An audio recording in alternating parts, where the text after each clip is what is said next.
창세기 21장 33절.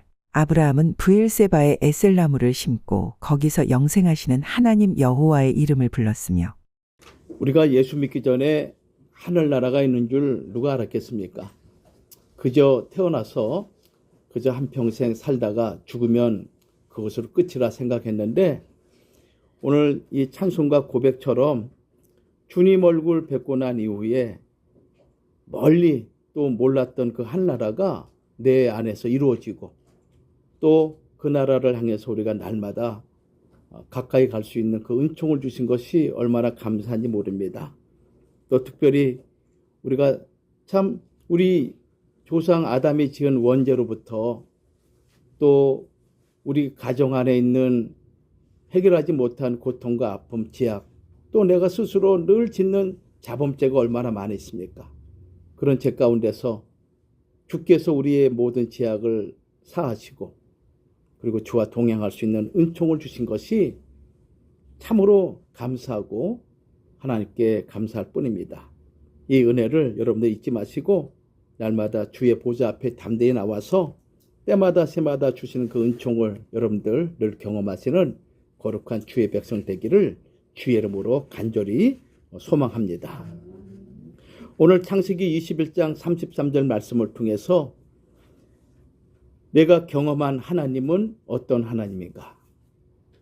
내가 경험한 하나님은 어떤 하나님인가? 라는 제목으로 같이 은혜를 나누고자 합니다. 범죄한 인간들은 우리가 갖고 있는 지혜와 또 우리가 배운 지식으로 말미암아 보이지 않는 하나님을 결코 발견할 수가 없습니다. 그래서 사도 바울은 로마서 3장 10절과 12절 말씀 보면은 의인은 없나니 하나도 없나니 깨닫는 자도 없고 하나님을 찾는 자도 없고 다 치우쳐 한 가지로 무익하게 되고 선을 행하는 자는 없나니 하나도 없도다. 이렇게 이 땅에 살고 있는 모든 사람들에 대한 무능력 또 무지함을 이렇게 정의를 내리고 있습니다. 그 가운데 특별히 우리에게 강조하고 있는 것이 무엇인가 하면은 깨닫는 자도 없다. 하나님이 계신 것도, 또 하나님이 어떠한 분인지도 알지도 못하고 찾는 자도 없는 가운데서 오직 한 가지로 죄악으로 치우쳐서 그저 죄 가운데 살다가 죄 가운데 죽는 인생이다. 이렇게 말씀하고 있는 것입니다. 그래서 에베소서 1장 17절에도 사도 바울은 에베소 교인들에게 말씀하기를 우리 주 예수 그리스도의 하나님 영광의 아버지께서 우리에게 지혜와 계시의 정신을 주시지 아니하시면은 하나님을 알 수가 없다. 이렇게 에베소서 1장 17절에 말씀하고 있습니다. 여러분들이 하나님을 알고 예수를 나의 구주로 내가 믿게 된 그 배경에는 하나님께서 여러분들을 만세전에 택하시고, 두 번째, 여러분들에게 지혜와 계시의 정신을 부어주심으로 말미암아 예수 그리스도가 누구이신지, 하나님이 누구이신지를 알고 경험하고, 그리고 그 하나님을 붙잡고 나가게 된 그런 배경이라고 성경은 말씀하고 있습니다. 우리가 잘 알다시피 여호수아 24장 2절과 3절 말씀 보면은 그 아브라함의 아버지가 데라인데, 이 데라가 메소포타미아 지역 갈대아 우르에 살고 있었습니다. 그 당시 이 데라는 그의 조상이 노아로부터 시작한 믿음의 가문임에도 불구하고 세상의 죄악에 휩싸여서 그들과 같이 생활하고 먹고 마시면서 끝내는 우상 숭배자가 되었다라고 지적을 하고 있는 것입니다. 여호수아 24장 2절과 3절 말씀 보면은 여호수아가 모든 백성에게 이르시되 이스라엘 하나님 여호와의 말씀에 옛적에 너희 조상 곧 아브라함의 아비 나홀의 아비 데라가 강 저편에 거하여 다른 신들을 섬겼으나, 이렇게 말씀하고 있습니다.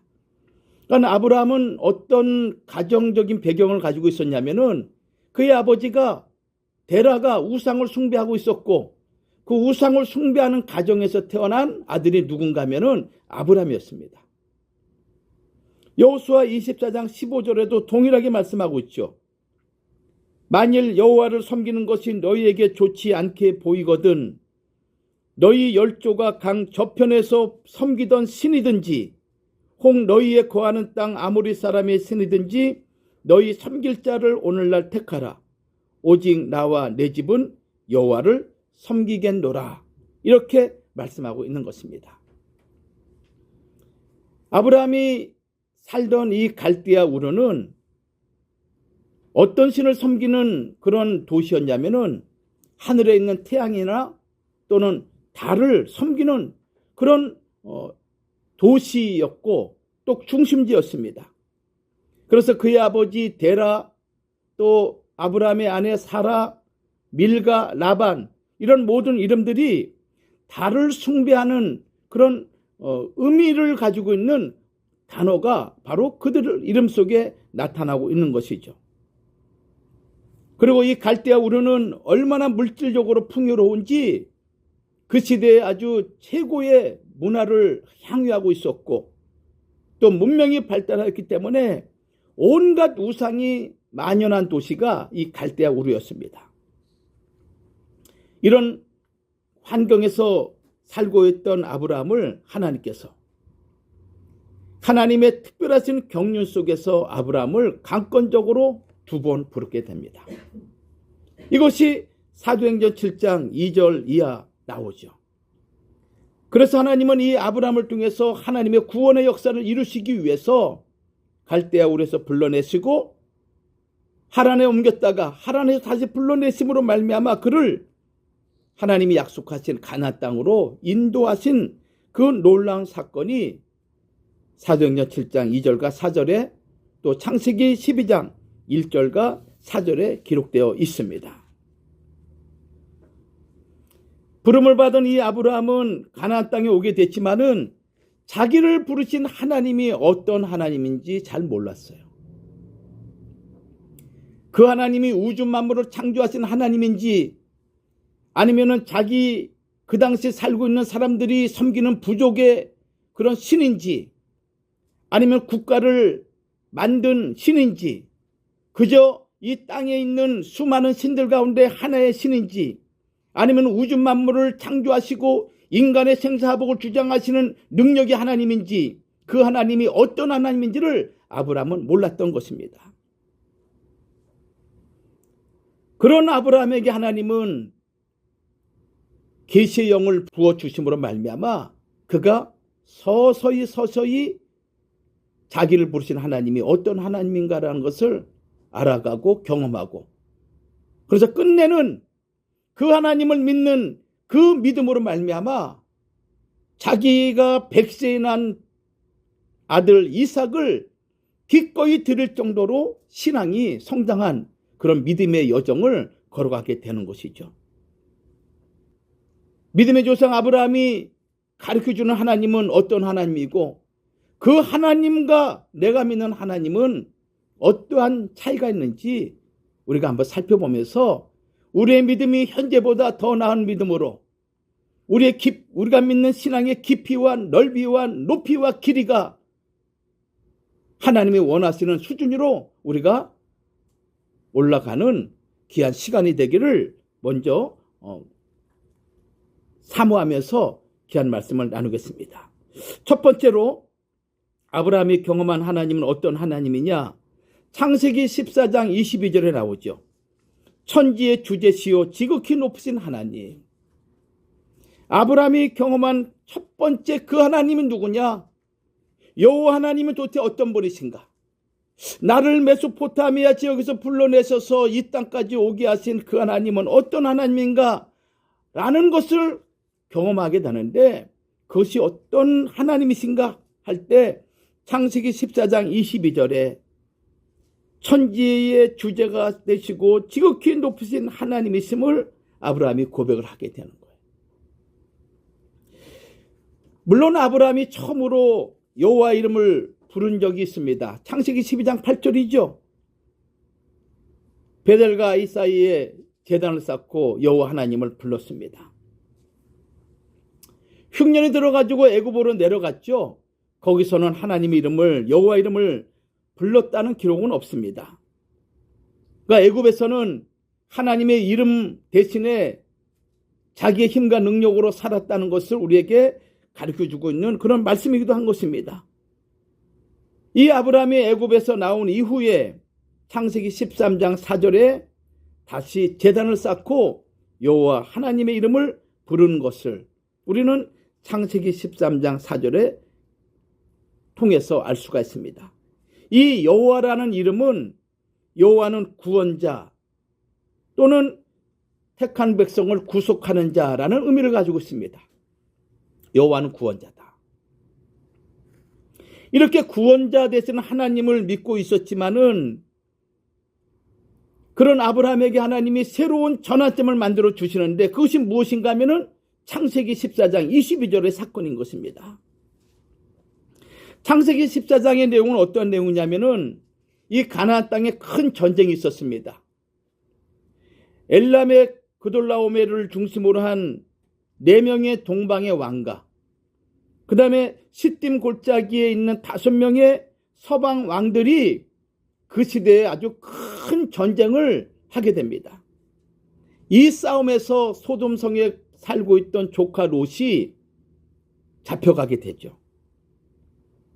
이때 이 소식을 들은 아브라함은 자기 집에서 키운 318명의 종들과 가신을 데리고 추격해서 조카 롯을 빼앗고 그리고 잃어버렸던 모든 것을 되찾아가지고 돌아오게 되는데 그때 아브라함을 영접한 2명의 왕이 있었습니다. 한 명은 살렘 왕 멜기세덱이라는 사람이었고 또 하나는 소돔 왕이었습니다. 이 2 왕이 승리하고 돌아오는 아브라함을 영접하는데 살렘 왕 멜기세덱이 아브라함을 위해서 떡과 포도주를 가져와서 아브라함을 축복합니다. 그러면서 축복하는 그 메시지가 무엇인가 하면은 멜기세덱이 얘기하기를 하나님을 이렇게 표현하고 있죠. 천지의 주제가 되시고 지극히 높으신 하나님을 소개한 것입니다. 그 전까지 아브라함은 여호와 하나님, 나의 구원자 되시는 하나님, 이 정도의 신앙에서 머물러 있었습니다. 근데 그 아브라함에게 전쟁에서 승리하고 오는 이 아브라함에게 멜기세덱이 나타나서 말씀하기를 너에게 승리와 이김을 주신 그 하나님이 누군가 할 때 2가지로 표현한 거예요. 하나는 무엇입니까? 천지의 주제. 2번째는 지극히 높으신 하나님, 이렇게 말씀하고 있는 것이죠. 천지의 주제라는 이 말씀은 네가 믿고 있는 그 하나님이 누군가 하면은 창조주 되심과 동시에 역사의 주관자 되시고 만물의 소유자 되심을 가르쳐주고 있는 거예요. 천지의 창조주, 역사의 주관자, 전쟁의 이김과 그리고 한나라의 흥망성쇠, 우리의 인간의 생사복을 주장하시는 분이 누구냐 하면은 하나님이시다. 아브라함에게 그 하나님을, 여호와 하나님을 더 구체적으로 가르쳐주고 있는 것이죠. 하나님은 우주의 창조자시며 자신의 뜻에 따라 섭리하시는 진정한 주인이 되신다라는 의미인 것입니다. 성도 여러분, 우리의 신앙은 여기로부터 출발되는 것입니다. 2번째는 지극히 높으신 하나님이라고 가르쳐줬죠. 이것은 이 땅에 있는 모든 신들보다 가장 높으신 하나님이란 뜻인 것입니다. 하나님과 비견할 수 있는 존재가 하늘이나 땅이나 만물 가운데 결코 존재할 수 없음을 말씀하고 있는 것이죠. 하나님의 절대권을 강조하고 있는 것입니다. 하나님은 초월하신 하나님이시고 거룩하신 하나님이시고 완전하신 하나님이심을, 지극히 높으신 하나님, 히브리어로 엘론이라는 단어를 쓰고 있는 것이죠. 그래서 멜기세덱은 아브라함에게 그 하나님을 가르쳐주고 그리고 아브라함에게 복을 주시기를 그 하나님에게 기원하고 있는 것입니다. 아브라함은 살렘왕 멜기세덱으로부터 여호와께서 천지의 주재자가 되시고 지극히 높으신 하나님을 알게 되는 그 순간 그는 깨닫게 됩니다. 아, 이 전쟁에서 승리하게 된 것이 내 힘이 아니구나. 하나님이 도와주셨구나. 그러면서 이 하나님이 금방 말씀하신 대로 천지의 주재자가 되시고 지극히 높으신 하나님, 나의 모든 것의 주가 되신다. 이걸 깨닫게 됩니다. 그러면서 아브라함이 한 행동이 있습니다. 창세기 14장 20절 말씀이죠. 우리 한번 찾아볼까요? 우리 창세기 14장 20절. 저는 이 말씀을 통해서 여러분들이 그저 예수 믿고 천국 가는 그런 위치에서 머물러 있지 말고 더 높으신 하나님을 경험하셔서 하나님이 원하시는 하나님의 형상을 온전하게 회복되는 그런 믿음의 권속들이 되기를 저는 소망하고 있습니다. 자, 14장 20절 말씀 한번 읽어봅시다. 시작. 너희 대적을 내 손에 붙이신 지극히 높으신 하나님을 찬송할지로다. 지금 가르쳐주고 있는 거죠.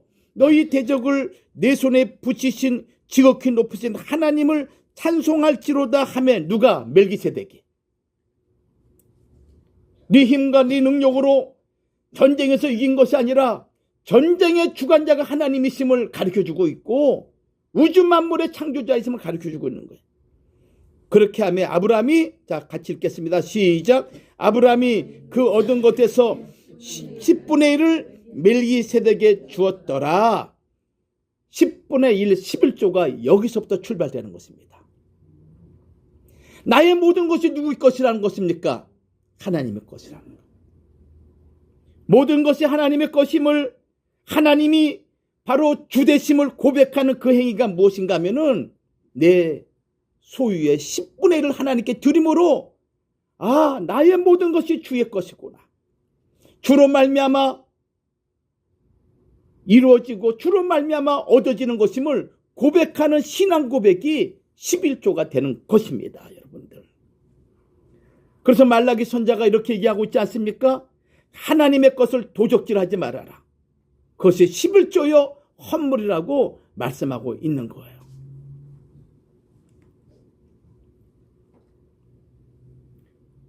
우리가 믿는 하나님이 누구인가를 바르게 알아야 됩니다. 내가 믿는 하나님이 누구인가를 바르게 알게 되면은 하나님 앞에 내가 감사와 찬송과 그리고 헌신을 하지 않을 수가 없는 것이죠. 11조뿐만 아닙니다. 예물 하나님께 헌신하는 것 모든 것이 바로 주의 것임을 고백하는 신앙의 행위가 나오게 되는 것이죠. 시편 24편 1절에 이런 말씀 있지 않습니까? 땅과 거기에 충만한 것과 세계와 그 중에 거하는 자가 다 여호와의 것이로다. 여호와의 것이로다. 로마서 14장 8절에는 우리가 살아도 주를 위하여 살고 죽어도 주를 위하여 죽나니 그러므로 사나 죽으나 우리는 누구의 것입니까? 주의 것입니다. 주의 것이야. 바로 이 고백이 무슨 고백인가 하면은 천지의 주제가 되시고 내가 믿는 하나님은 지극히 높으신 하나님, 이 고백 속에 들어있는 것입니다. 그렇기 때문에 내 생명조차도 하나님 앞에 드리는 것을 아까워하지 않는 거죠.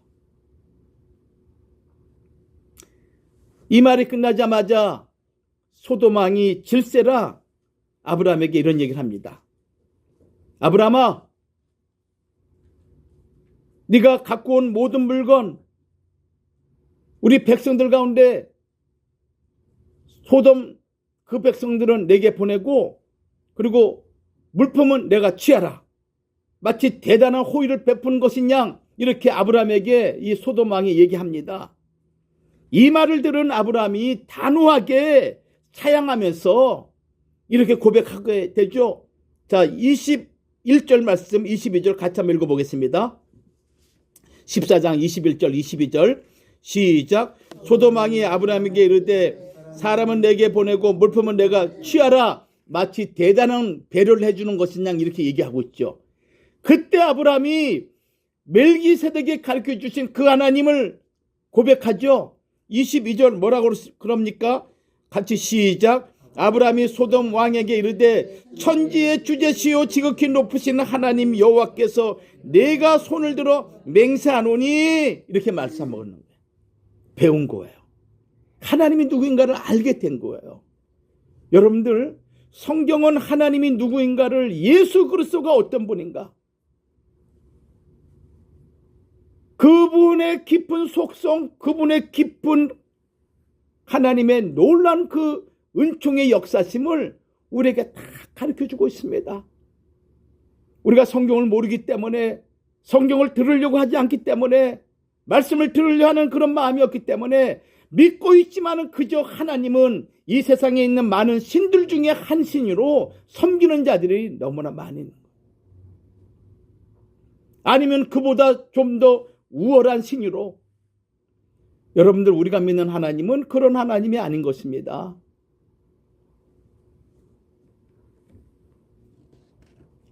아브라함은 이 고백을 통해서 하나님만이 내게 복을 주시는 분이요, 나를 번성케 하시는 분이심을 깨닫게 되는 거예요. 두 번째, 아브라함의 신앙이 이제 성장하게 되죠. 창세기 17장 1절 말씀을 보면은 전능하신 하나님을 깨닫게 됩니다. 자, 우리 창세기 17장 1절 말씀을 같이 한번 보죠. 우리 1절, 2절 같이 한번 읽어보겠습니다. 시작. 아브라함의 99세 때에 여호와께서 아브라함에게 나타나서 그에게 이르시되 나는 하나님이라. 너는 내 앞에서 행하여 완전하라. 내가 내 언약을 나와 너 사이에 세워 너로 심히 번성케 하리라 하시니. 자, 14장에서는 살레망 멜기세덱이 등장해서 하나님을 어떤 하나님으로 소개합니까? 천지의 주자가 되시고 지극히 높으신 하나님을 가르쳐줘요. 이제 창세기 17장 1절에 와서 하나님이 직접 계시하십니다. 나는 전능한 하나님이다. 나는 전능한 하나님이다. 이 말씀을 지금 가르쳐주고 있는 것이죠. 창세기 15장에 보면은 하나님이 아브라함의 나이가 84세가 되던 때에 하나님께서 아브라함에게 약속을 합니다. 너의 자손이 하늘의 별같이 많아질 것이야. 약속을 했습니다. 그럼에도 불구하고 세월이 10년 이상 흘러감에도 불구하고 사라에게 자식이 없었습니다. 하나님이 약속하셨는데. 그러자 이 사라가 자기 몸에서 태가 없음을 알고 남편 아브라함에게 얘기를 하죠. 하갈을 취하여 아들을 낳아라. 아브라함은 끝까지 하나님을 믿고 아니야, 하나님이 주신다고 말씀하셨으니 우리 기다리자. 기다렸으면 다행일 텐데 기다리지 못했죠. 그래서 하갈을 취해가지고 아들을 낳게 되는데 그 아들이 누굽니까? 이스마엘이에요. 그래서 이 이스마엘이 오늘 중동 이슬람 민족의 시조가 되지 않습니까? 이삭과 이스마엘의 다툼이 아브라함의 불신으로 낳은, 하나님을 믿지 않는 그 인간적인 생각으로 낳은 이스마엘, 그리고 이 이스마엘과 이삭과의 다툼으로 오늘 중동 전쟁의 시작점이 되는 것이 여기에 있는 것입니다. 하나님께서는 아브라함이 이스마엘을 낳은 이후 13년 동안 한 번도 나타나지 않았었어요. 침묵하셨습니다. 그리고 99세가 되던 때 하나님이 나타나셔서 아브라함아, 나는 전능하신 하나님이야. 이 말씀을 가르쳐 줍니다. 이 말씀은 무슨 의미냐면은 아브라함, 네가 지금까지 믿지 못하고 있지만은 나는 한 번 약속한 것은 반드시 이루는 존재라는 것을 말씀하고 있는 거예요. 그래서 하나님 말씀을 가리켜서 인내의 말씀이라고 표현하고 있지 않습니까?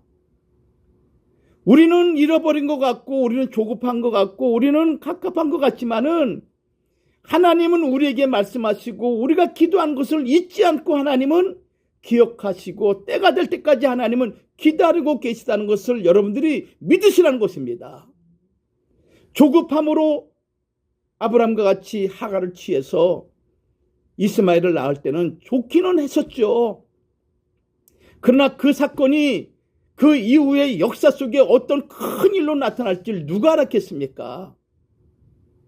여러분이 믿지 못하는 가운데 한번 결정한 것이 지금은 그저 그런 것 같지만은 이후에 내 삶에 얼마나 중대한 영향을 끼치는지 누가 알겠습니까? 그래서 그러므로 믿음으로 하지 않는 모든 것이 죄라고 사도 바울은 얘기하고 있는 이유가 거기에 있는 것입니다. 내가 믿음으로 행할 때 믿음으로 말하고 믿음으로 행하고 믿음으로 먹고 마시는 이것이 하나님을 기쁘시게 하는 것이죠.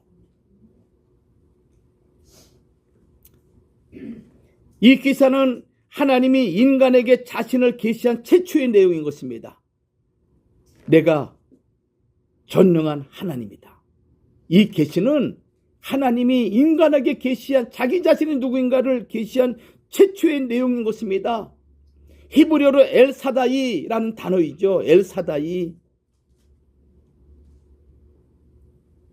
여호와 하나님과는 대조되는 단어인 것입니다. 엘사다이 이 말씀은 전능자, 무소부재자, 주권자라는 뜻을 가지고 있습니다. 하나님은 전능자야. 하나님은 무소부재하신 분이야. 아무도 없는 그 환경 속에서도 하나님이 계셔. 아무도 나를 살펴보지 않는 가운데 내가 죄를 짓고 있는 그 환경에도 하나님은 보시고 계시는 거야. 아무도 알아주지 않는 곳에서 내가 선한 일을 당하는 그 모습도 하나님은 보시고 계시는 거야. 무소부재자, 주권자의 주권자. 인간이 이런 계획 저런 계획을 세운다 할지라도 그 일을 주장하시는 분은 하나님이신 거예요. 이거를 가르쳐주는 단어가 엘사다이, 전능하신 하나님, 이 말씀인 거예요. 구원의 하나님이라는 여호와 이 단어와 구별이 되고 우주 만물을 창조하시고 보존하시는 하나님이란 뜻 엘로힘과 구별되는 단어가 엘사다이, 이 단어인 것입니다. 어떤 것이라도 한번 말씀하시면 반드시 이루시는 하나님, 그 하나님, 전능하신 하나님이야. 여러분들 하늘이나 땅이나 자기 자신을 전능하신 신이라고 계시하신 분이 누가 있습니까? 부처가 그렇게 자기 자신을 얘기합니까? 공자가 그렇게 얘기합니까? 마음에서 그런 단어를 씁니까?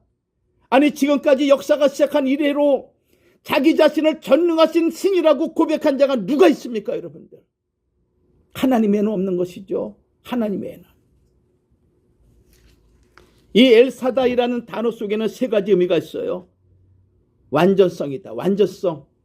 전능하신 분은 완전하다. 완전하기 때문에 전능하신 것이죠. 두 번째는 주권자가 되신다. 영원한 권세를 가지신 분이시다. 세 번째는 무한하신 하나님이다. 한이 없는 전능하신 분이시다라는 것을 이 엘사다이라는 단어를 통해서 말씀하고 있는 거예요. 99세 된 아브라함에게 하나님은 아브라함이 비록 믿지 못하고 불신하는 가운데 있을지라도 그 언약을 성취하기 위해서 나타나셔서 아브라함아, 나는 전능한 하나님이야. 이 말씀을 하고 있는 것입니다.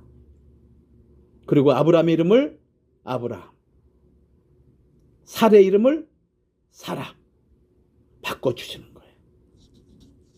성도 여러분, 전능하신 하나님을 날마다 만나기를 주의 이름으로 축복합니다. 한 번 말씀하시면 우리의 연약함과 우리의 부족함과 우리의 나약함 때문에 우리가 잊어버리고 믿지 못하고 때로는 실수하는 그런 경우가 많이 있겠지만은 그래도 하나님은 얘야, 나는 전능하신 하나님이란다. 그런 하나님을 여러분들 날마다 만나기를 간절히 주의 이름으로 축원합니다. 계시록 1장 8절에도 이렇게 말씀하고 있지 않습니까? 주 하나님의 가라사대 나는 알파와 오메가라, 이제도 있고 전에도 있고 장차 올 자요, 전능한 자라. 전능한 자라. 하나님을 가리켜서 전능한 자라. 이렇게 고백하고 있습니다. 패악한 인간들이 자기 자신을 전능하다라고 얘기한 사람들이 있었죠. 전능합니까? 병들어 죽고 사고로 죽고. 인간은 결코 전능할 수가 없는 것입니다. 사람을 의지하지 마십시오. 오직 의지할 분은 하나님 한 분이십니다. 세 번째는 오늘 본문 말씀이죠. 창세기 21장 33절에 영생하시는 하나님이라는 고백을 하게 됩니다. 참 놀랍지 않겠습니까? 갈대아 우르 그 이방의 땅에서 우상 장사의 아들로 태어나 하나님을 알지 못했던 그가 영광의 하나님이 나타나셔서 그를 본토 친척 아비 집을 떠나 내가 너에게 지실 땅으로 가라. 이 말씀을 듣고 움직이기 시작한 아브라함이죠. 가나안 땅에 와서 하나님을 만나게 되는데 첫 번째는 어떤 하나님이었습니까? 천지의 주자가 되시고 지극히 높으신 하나님. 두 번째는 전능하신 하나님. 이제 마지막 세 번째는 그 전능하신 하나님을 만나고 난 이후에 아브라함이 고백을 하게 되는 것이죠. 이것이 창세기 21장 33절이에요. 제가 같이 찾아보겠습니다. 21장 33절 32절에서 33절까지 같이 시작. 그들이 브엘세바에서 언약을 세움 아비멜렉과 그 군대 장관 비고를 떠나 블레셋 족속의 땅으로 돌아갔고 아브라함은 브엘세바에 에셀나무를 심고 거기서 영생하시는 하나님 여호와 이름을 불렀으며 어떤 이름을 불렀습니까? 영생하시는 하나님을 부른 거예요. 영생하시는 하나님. 이것은 아브라함이 100세에 이삭을 낳고 난 이후의 고백인 것입니다. 전능하신 하나님을 경험하고 난 이 아브라함이 마지막 순간에 고백한 것이 무엇인가 하면은 영생하신 하나님을 고백한 것입니다. 그리고 영생이라는 그 의미를 가지고 있는 에셀나무를 심은 것입니다. 이 에셀나무는 수명이 오래가고 그리고 키가 큰 나무로서 아주 그 척박한 땅에서도 오래 단단하며 수명이 긴 나무가 어떤 나무냐면은 에셀나무였습니다. 에셀나무. 영생하신 하나님, 엘올람이란 단어를 쓰죠. 엘올람. 영원부터 영원까지 계시는 하나님. 아브라함이 고백한 이 영생하신 하나님 어떤 의미인 것입니까? 그 당시 많은 신들은 이방의 신들은 유한한 신이었습니다. 한 나라를 일으키는 경우에는 그 나라를 주장하는 신이 그 나라를 일으킨 것이고 나라가 멸망할 경우에는 그 나라의 신도 함께 멸망했습니다. 그것이 바로 그 시대의 사고방식이었습니다. 자기 지역을 다스리는 부족신도 있었습니다. 마치 우리나라 같은 경우에는 바닷가 가면 용왕신이 있고 산에 가면은 산을 지키는 산신령이 있고 또 아이를 낳게 하는 삼신할매도 있고 뭐 얼마나 많은 신들이 있습니까? 일본에 가면은 한 집에도 쥐를 섬기는 쥐신부터 고양이 신, 뱀신, 무슨 신 해가지고 한 집에도 신들이 10여 개 이상 되죠. 근데 그 신들은 인간이 만들어낸 신이죠. 인간과 함께 사라지고 없어지고 생성하고 그런 신들인 것입니다. 그 나라와 운명을 같이 하는 신들 이 땅에 얼마나 많이 있습니까? 나라가 망하면 신도 함께 망하게 되죠. 그런데 이 아브라함이 영생하신 하나님을 만난 거예요. 그리고 그 하나님을 직접 고백한 것입니다. 이 영생하신 하나님이라는 것은 무슨 의미를 가지고 있냐면은 하나님을 찬양하는 최고의 존칭 가운데 최고의 존칭이 바로 이 영생하신 하나님이에요.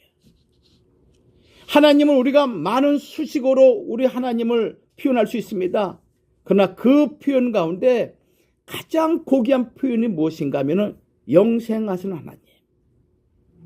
하나님을 영생하시는 하나님으로 믿는다는 것은 그런 하나님을 믿는 우리도 영생하다는 것을 믿는 것입니다, 여러분들. 하나님이 영존하시다면 그 믿는 자녀들도 영존하는 것은 당연한 거죠. 그래서 오고 오는 모든 세대 자기 백성을 돌보아 주시는 분, 바로 영원한 하나님을 기념하는 그 의미로 에셀나무를 심은 것입니다. 이렇게 아브라함은 지극히 높으신 하나님, 천지의 주제가 되신 하나님, 두 번째는 전능하신 하나님, 엘사다이 하나님, 다음에는 영생하신 하나님, 엘올람, 이렇게 그의 신앙이, 하나님을 아는 지식이 점점점 높아져서 끝내는 우리 하나님이 영생하신 하나님이구나라는 것을 깨닫고 고백하는 거예요. 여러분, 이러한 신앙의 성장은 신약 복음에도 많이 등장하죠. 제자들이 예수를 만났을 때 처음에 예수님을 뭐라고 표현했습니까? 랍비여, 선생이여 표현했죠. 누가복음 5장 4절 말씀 보면. 근데 예수님이 가르쳐 주시는 곳에 그물을 내려가지고 수많은 물고기를 거두고 난 이후에 그들의 표현은 달라지죠. 누가복음 5장 8절 말씀 보면은 주여 나를 떠나소서라고 랍비에서, 선생에서 주님으로 바뀌게 되죠. 그 다음에 가이사랴 빌립보 지방에서 제자들의 고백은 또 달라집니다. 마태복음 16장 16절에 주는 그리스도시요 살아계신 하나님의 아들입니다. 그리고 예수님이 십자가에 해당하시고 부활하신 이후에 제자들에게 나타나셔서 예수님의 그 고난의 흔적을 보여줄 때 도마가 뭐라고 고백합니까? 도마가 대답하여 가라사대 주님은 나의 주가 되시고 나의 하나님이십니다라는 고백을 통하게 되죠.